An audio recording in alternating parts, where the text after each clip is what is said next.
ئاڵای کوردستان ئەوە ئاڵایی لە پێناومانەوەدا بەشکۆی سەدان هەزار خوێنی شەهیدمان بژا ئەمڕۆ نەوەکانت ڕۆڵەکانت وەفادارن پیرۆزت دەکەن بۆ بەرزڕاگرتنی ڕۆژی ئاڵای کوردستان بۆ پیرۆزی مەزنی ئەم یادا زانکۆی پۆلەتەکنیکی سلێمانی لە مەراسیمێکدا سەرەتا پێکەوە ئاڵاکەمان شەکاندەوە ئێستاش لە بەشی دووهەمی مەراسیمەکەماندا پانێڵێک پێشکەش دەکەین بە ناونیشانی ئاڵا خاک نەتەوە ناسنامەمانە بە خێراتنی سەرجەم میوانە بەڕێزەکانەکەین لەکوێوە هاتوون بەخێر بن سەر چاومان سەرتاوەستان ساتێک بۆ گیانی پاکی شەهیدان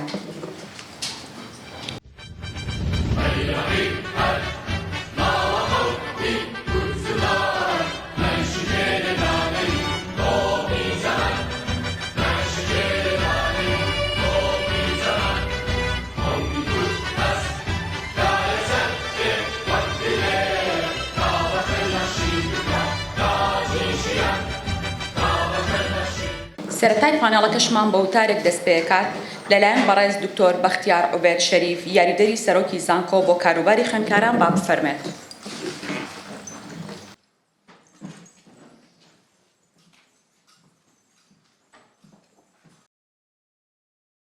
ئاڵای کوردستان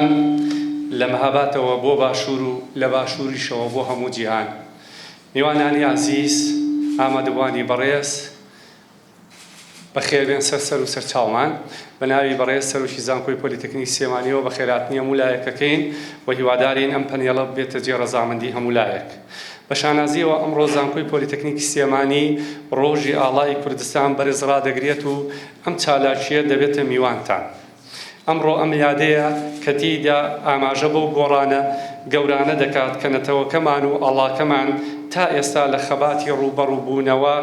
هەوڵدانە بۆ ژیان و پابندبوون بە بەها مرۆڤایەتیەکان بەخۆیەوە دەبینێت. هەروەها ئاڵا پیرۆزەکەی کوردستان لە جیهاندا وەک دیارترین سیمبۆل دژ بە بەیداخە ڕەشە دەڕون ڕەشەکانی داعش بە دیارکەوتووە بۆ جیهانیش سەلمێنراوە. بۆ جیهانیش سەلمێنراوە کە هەڵگرانی ئەم ئاڵایە چ نەتەوەیەکی دلێر و ئازادی خواز و ژیان خوازن. بۆ گەواهی ئەمەش ئاڵاکەمان لەسەر لولەی تفەنگی پێشمەرگەکان بە شکۆ گەیشتە سەر بەرزایەکانی حەمرین. گومان لەوەدا نییە ڕۆژ دوای ڕۆژ پیرۆزی و مەزنی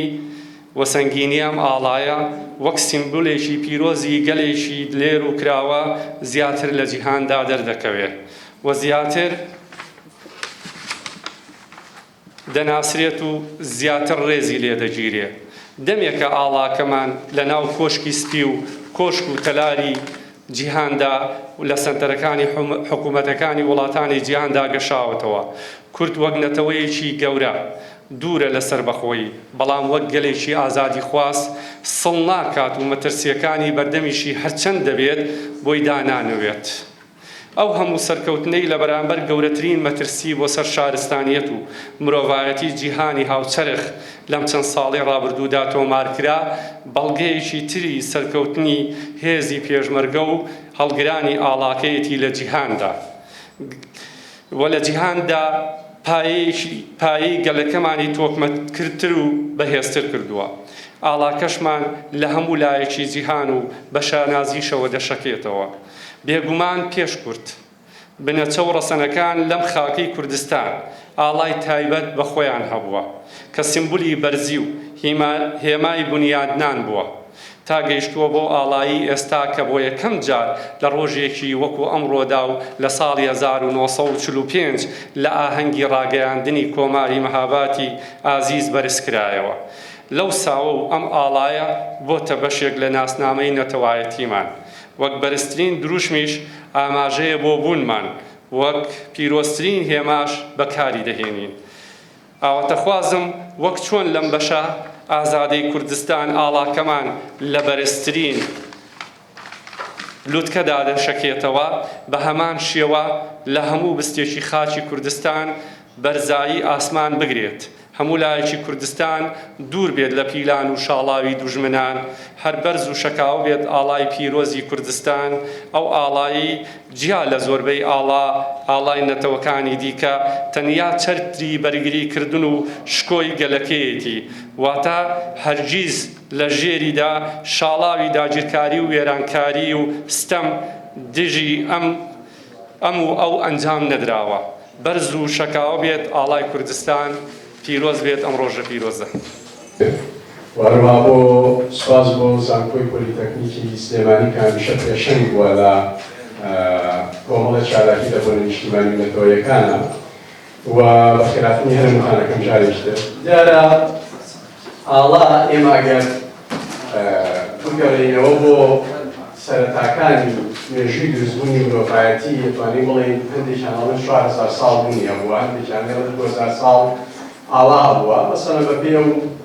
شوێنەوارانەی کە دۆزراوەتەوە، سەوارانەی کە لە شارستانێتی فێڵاونا دۆزراوەتەوە، لە شارستانێتی چینا دۆزراوەتەوە، لە هیندستان دۆزراوەتەوە،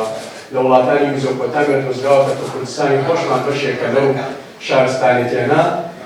هەر یەکەم بە جۆرێک ئاڵا هەیە بۆ گوزارشی. بەشێکی تری ئاڵا هەیە کە ئێمە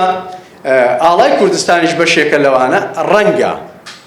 مەسەلەی ڕەنگ و شێوەیە. ڕەنگەکان بە زۆری لە هەموو دنیاە، ڕەنگی سوورە، ڕەنگی سپیە، ڕەنگی سەوزە، ڕەنگی پرتەقاڵیە، ڕەنگی ڕەشە. ئەم ڕەنگانە زۆر باون. سوورەکان عادەتەن خۆتان نەزانن بۆ هەموو گەلوونەتەوەکان زیاتر دروشمە لە قوربانیدان و خوێن و شەهید و شتانە. ڕەنگی سپی دەلالەتی ئاشتی و تەباییە. ڕەنگی سەوز نیشانەی بەهار و کشت و کاڵ و بوژانەوە و تەنمیەیە.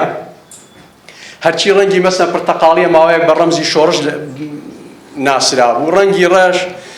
دلیلی هەیبەت و قووەت و هێز بووە و هەندێک جاری ژێ دلیلی ماتەمینی و مێژووی خوێنایی و قوربانیدانی ئەو وڵاتانە بووە. 1945 بزەبن لەم تاریخەیە کە حەڤەی دوانزاکە و دواتر هاتووەتە باشووری کوردستان. طبعاً ڕەنگی ئاڵاکان تقریباً هەمان ڕەنگ بووە، بەڵام عادەتەن لۆگۆکانی ناویان زیاد شوێن هەبووە تیشکی خۆر و ئەوانەی تیا بەکارهاتووە، بەڵام جیاواز بوون لە سەهمەکانیان لەو شتانەیانە. و سەهمەکانی کوردستان سەردەمێک گزارش بووە لە 21 ئادار کە 21 نەورۆز لە هەندێک لە پارچەکان و لە لایەن ڕێکخراکانەوە 4 سەهمی درێژیش بەکار هاتووە بۆ هەر 4 بەشەکەی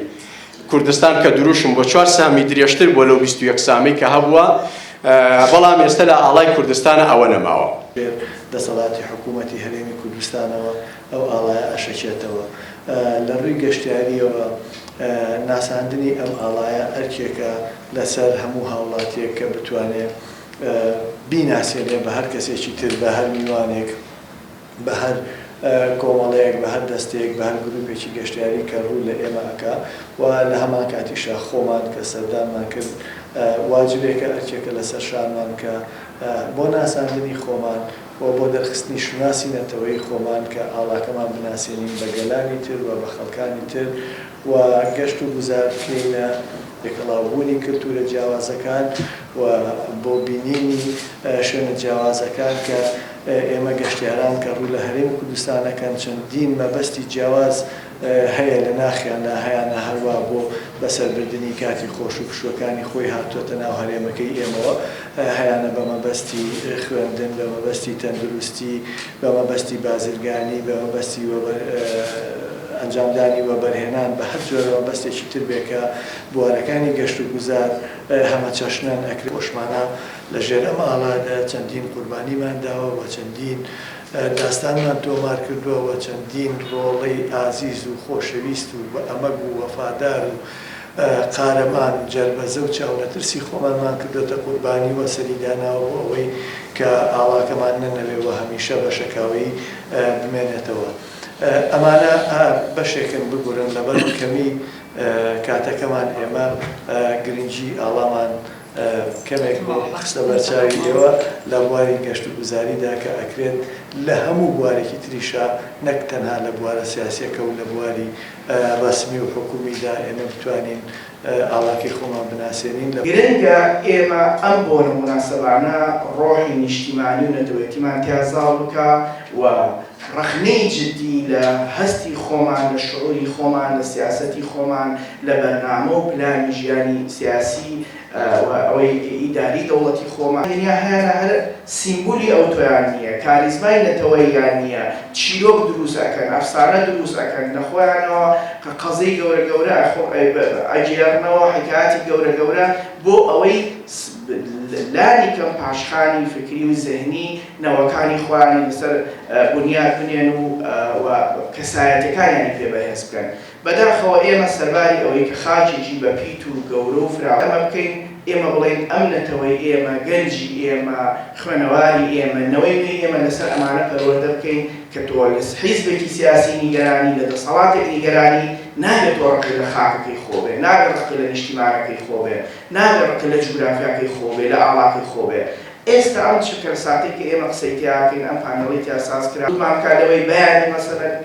لە پرۆسەی هەڵبژاردنە تاجی کورد لە خانەقین لە کەرکووک لە دووسخورماتوو لە دەشتی نینەوە لە شەنگال دەگرێتە بە لیستە کوردیەکە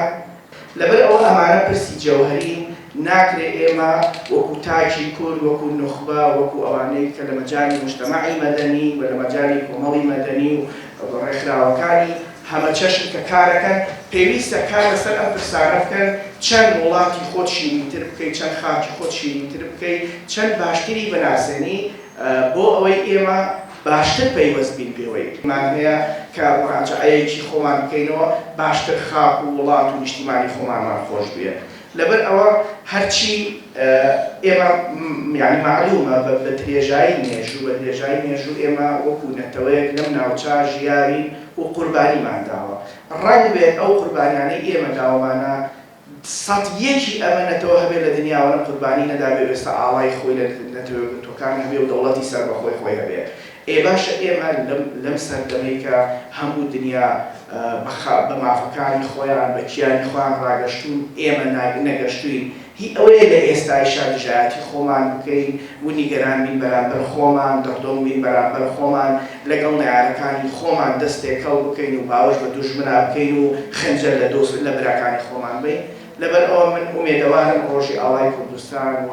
ئەم بێبوونە پیرۆزە بێ بە خاڵێکی گرنگی وەرچەرخان لە هەم لە لای ویژدانی تاجی کورد هەم لای سیاسیانی کورد و ئەم ڕۆژێش کە لەبەردەستمانە ئێمە ڕوبەڕووی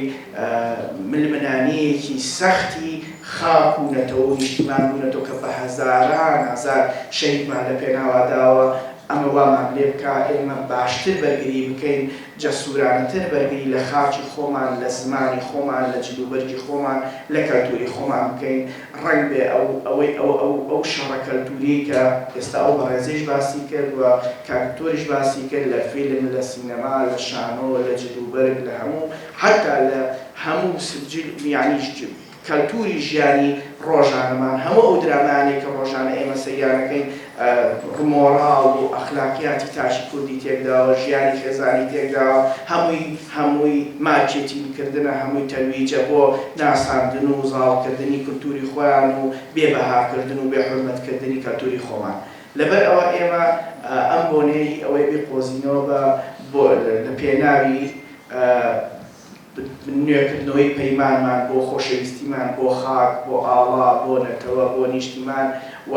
دەستمان لەسەر بریکەکانمان دابنین و هەنگاو بۆ ئایندێکی گەشت و باشتر بکەین.